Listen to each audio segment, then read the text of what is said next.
Printing machine కనుగొన్న తర్వాత మొదటిసారిగా ముద్రించిన గ్రంథం బైబిల్. అంతేకాకుండా మన భారతదేశంలో కూడా తొలిసారి ముద్రించిన గ్రంథం బైబిల్ కావడం విశేషం. ప్రింటింగ్ ప్రెస్ను కనుగొన్న జోహాన్స్ గుటెన్బర్గ్ మొదటగా 180 బైబిల్ కాపీలను ముద్రించారు. దీనికి గాను 3 ఏళ్లు సమయం పట్టింది. బైబిల్ను తొలిసారి లాటిన్ భాషలో ముద్రించారు.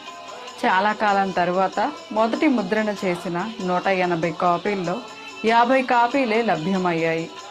గుటెన్బర్గ్ ప్రింట్ చేసిన మొదటి 3 మాస్టర్ కాపీలలో ఒకదాన్ని లైబ్రరీ ఆఫ్ కాంగ్రెస్ 2 కోట్లకు సొంతం చేసుకుంది. ఆ తరువాత రెండో మాస్టర్ కాపీని 1994లో జరిగిన వేలంపాటలో బిల్ గేట్స్ 135 కోట్లకు దక్కించుకున్నాడు. 3వ మాస్టర్ కాపీ న్యూయార్క్ సిటీలో అమ్మకానికి ఉంది. దీని విలువ సుమారు 200 కోట్లకు పైనే పలుకవచ్చునని ఒక అంచనా.